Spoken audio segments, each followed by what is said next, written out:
magpakababa sa nagaya ng batang ito, na maliit na batang ito ay siyang pinakadakila sa kaharian ng langit. Mateo 18 verse 4. Sino ngang magpakababa kagaya ng maliit na batang ito ay ang pinakadakila sa kaharian ng langit. Mateo verse 18 verse 4. Sino naman yan magpakababa nagaya ng maliit na batang ito Ay siya'y may ang pinakadakila sa kaharian ng langit. Mateo 8 verse 4. sino man ang magpakababa gaya ng maliit na bata na ito ay siya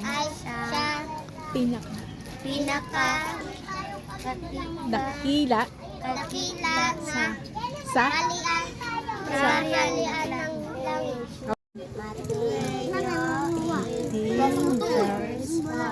sino man nga magpakababa nagaya ng maliit na bata ito ay siyang pinakadakila dakila sa sa kaharian ng langit.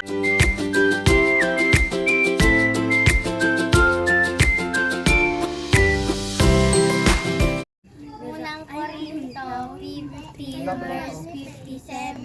Dadapwa salamat sa Diyos na nagbibigay sa atin ng pagkatagumpay sa pamamagitan ng Panginoong Jesucristo.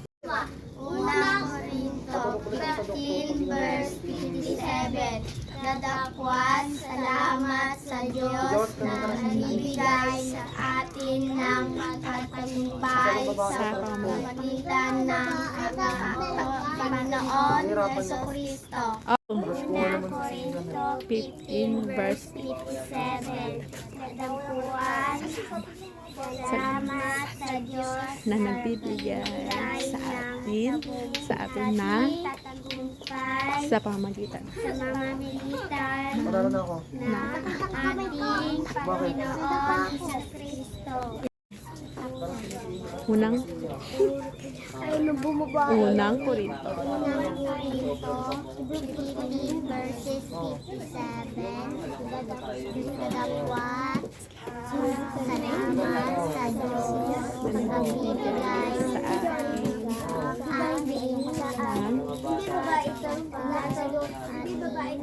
pagkatagumpay sa pamamagitan ng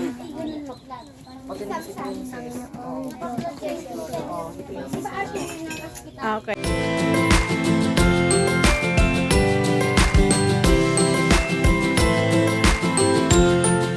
Mateo 4 verse 4.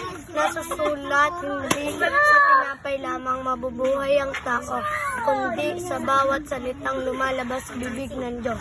Mateo 4 verse 4. Nasusulat, hindi sa tinapay lamang nabubuhay ang tao, kundi sa bawat salitang lumalabas sa bibig ng Diyos. Mateo 4 verse 4. Nasusulat, hindi sa tinapay lamang nabubuhay ang tao, kundi sa bawat salitang lumalabas sa bibig ng Diyos. Mateo 4 verse 4. Nasusulat, hindi sa tinapay lamang nabubuhay ang tao, kundi sa bawat salitang lumalabas sa bibig ng Diyos. Mateo 4 verse 4. Nasusulat, hindi sa tinapay lamang